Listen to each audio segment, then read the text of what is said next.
암을 치료하는 방법은 여러 가지가 있습니다. 하지만 그중에서 대표적인 3가지 치료법을 3대 표준 치료라고 이야기합니다. 그 첫 번째는 수술인데요. 수술은 말 그대로 이 혹덩어리를 잘라내는 수술입니다. 앞에서 종양을 제가 혹이라고 설명드렸잖아요. 우리가 흔히 혹은 어떻게 해야 된다고 하죠? 혹 뗀다라는 표현을 쓰죠. 악성 종양 암도 혹을 떼어버리는 게 가장 좋습니다.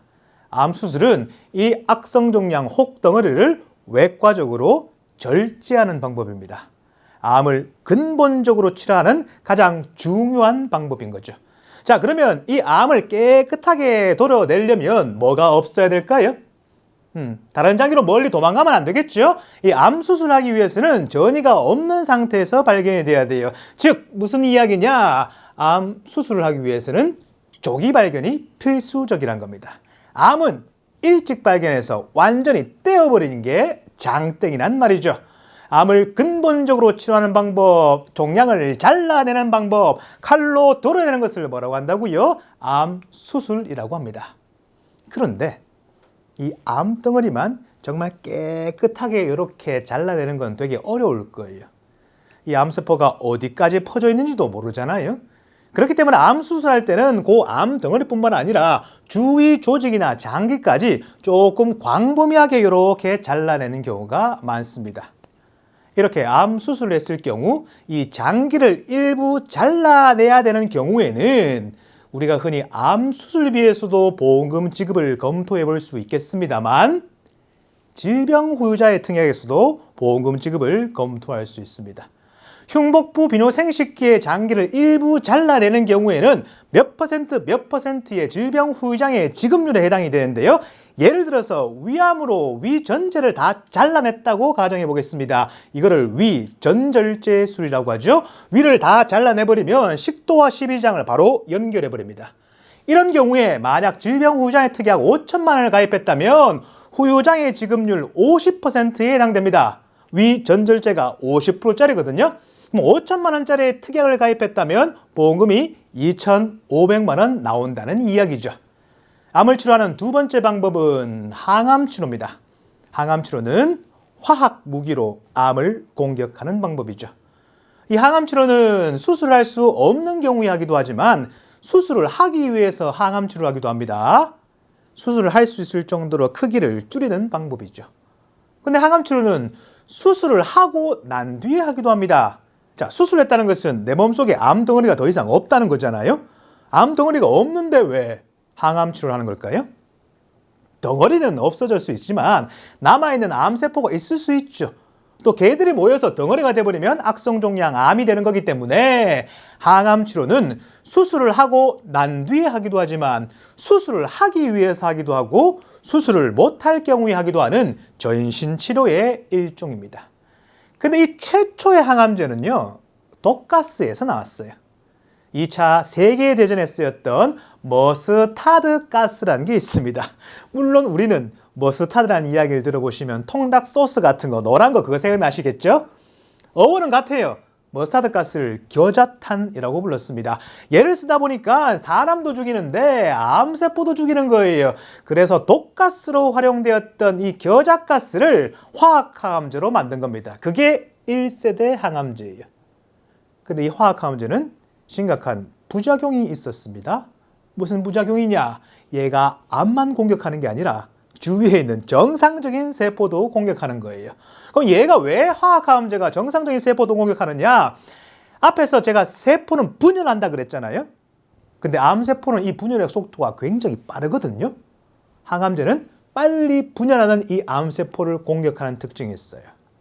근데 우리 몸에는 암세포는 아니지만 암세포만큼 빨리 분열하는 세포가 있습니다. 대표적으로 우리 몸에서 가장 많이 생기기도 하지만 가장 많이 없어지기도 하는 게 있어요. 그게 바로 머리카락이죠.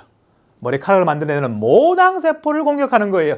그래서 우리가 화학항암제의 부작용으로 이미지가 빡 박혀 있는 거, 탈모라는 부작용이 생깁니다.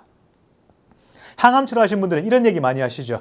아이고, 약이 너무 독하다. 아유, 진짜 독하다, 독해. 이런 얘기 많이 하잖아요. 입이 부르틀고 속도 쓰리고 막 설사 같은 거예요. 왜냐? 입안에 있는, 위에 있는, 대장에 있는 점막세포라는 게 있는데 걔가 빨리 분열해요.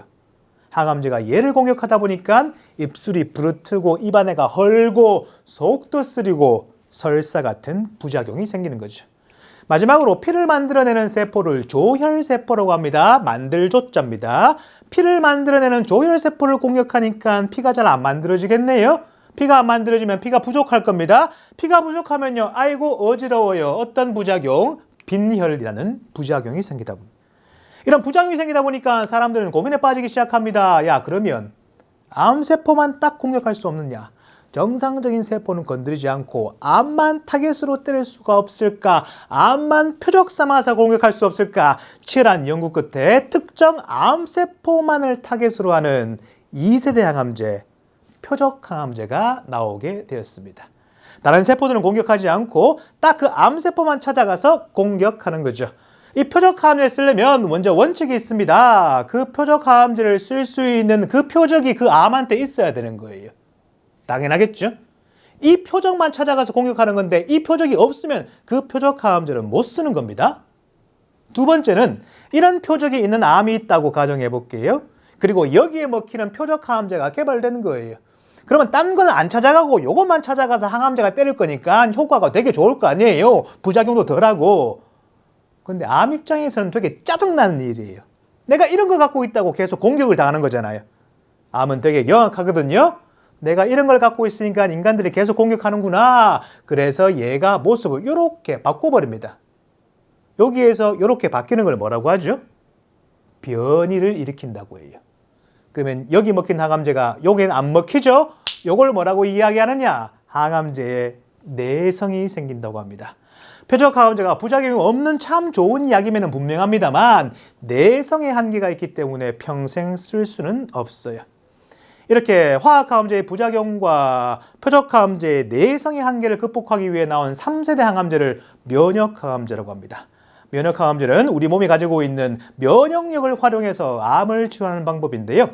우리 몸에 있는 정상적인 세포가 헷가닥 돌면서 암세포가 되어버리면 우리 몸의 면역세포들이 이놈을 외부의 침입자로 인식합니다. 우리 몸에 있는 면역세포를 백혈구라고 하죠. 그 백혈구의 일종인 T림프구는 정상적인 세포가 암세포로 바뀌어버리면 얘를 계속 공격해서 잡아먹어주는 거예요. 근데 암에 걸린 사람들 이 면역력이 떨어지다 보니까 이 면역세포가 이 암세포를 알아보지 못하는 거예요. 알아보지 못하니까 공격하지 못하고 암세포는 많이 생기다가 결국 덩어리가 되어버린 거죠. 면역항암제는 우리 몸에 들어가서 이 암세포에 들러붙어 버립니다.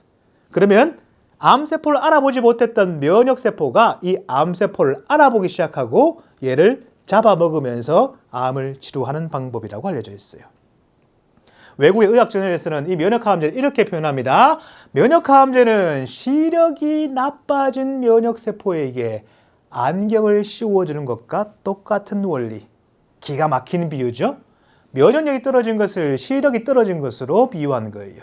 면역항암제의 원리를 안경의 원리라고 표현한 겁니다. 안경을 씌워주니까 암을 정확하게 알아볼 수 있고 그에 따라서 암을 치료하는 거. 이게 바로 면역항암제입니다. 면역항암제의 대표적인 약이 옵디보, 키트루다 같은 약인데요. 이 약의 원리를 개발한 미국과 일본의 과학자가 2018년에 노벨상을 타면서 굉장히 유명해졌죠.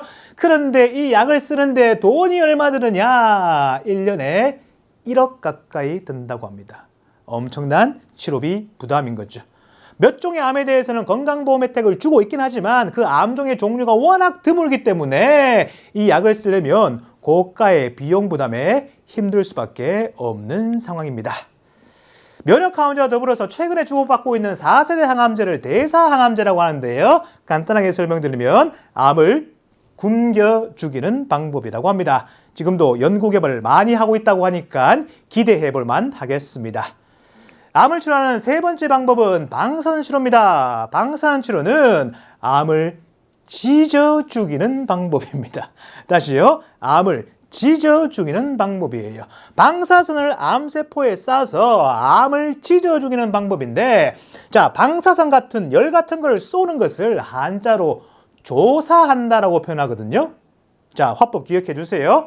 방사선 치료는 암세포의 방사선을 조사해서 암을 조사버리는 방법입니다. 다시요.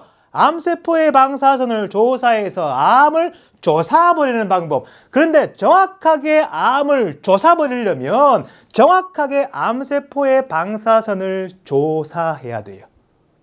무슨 이야기냐? 방사선이 우리 몸에 좋은 건 아니잖아요.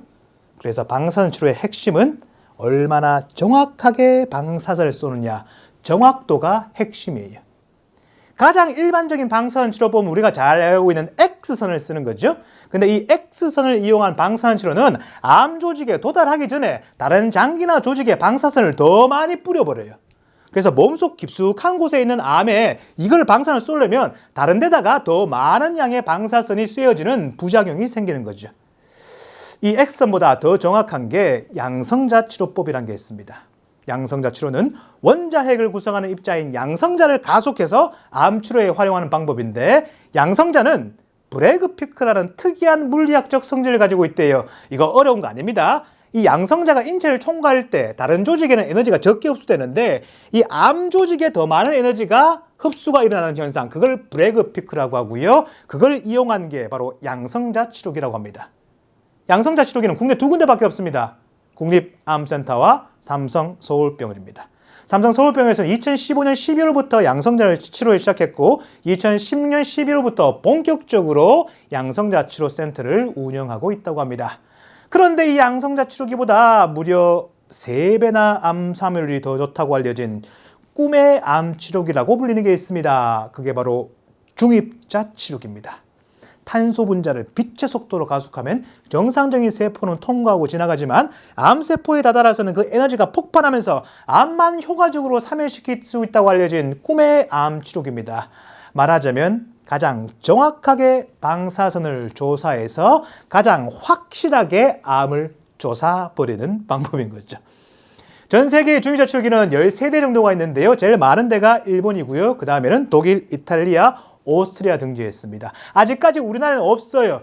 그래서 해외 나가서 중입자 치료를 받을 수밖에 없는데 일본 기준으로 그 치료비가 1억 정도 들어가고요. 독일 기준으로는 1억 3천 정도 들어간다고 합니다. 그런데 곧 우리나라에서도 중입자 치료를 시작한다고 합니다. 2023년에 연세대 세브란스 병원에서 2025년에 부산 기장군에 설치된 서울대병원에서 중입자 치료를 시작한다고 하니까 한번 기대해 볼 만할 필요가 있겠습니다. 오늘 화법 좀 길었습니다만 3가지 정리합니다. 암 수술은요, 칼로 잘라내는 겁니다. 암 수술하기 위해서는 조기 발견이 중요하고 수술하면서 암을 잘라내면 장기도 잘라내기 때문에 후유장애일 수도 검토할 여지가 있다. 두 번째, 항암제는 기본적으로 독을 쓰는 거죠. 화학 무기를 쓰는 겁니다. 1세대 화학항암제에 부작용이 생기고 2세대 표적항암제의 내성의 문제, 3세대 면역항암제는 좋긴 하지만 비싸다. 비용의 문제. 세 번째, 방사선 치료는 찢어 죽이는 거다. 방사선을 조사해서 조사버리는 것. 정확도가 필요한데 X선보다는 양성자, 양성자보다는 중입자. 중입자 치료는 현재 국내에 없어서 해외 건너가면 얼마다? 1억의 고가의 치료비가 들어간다는 사실 꼭 정리해 보시기 바랍니다.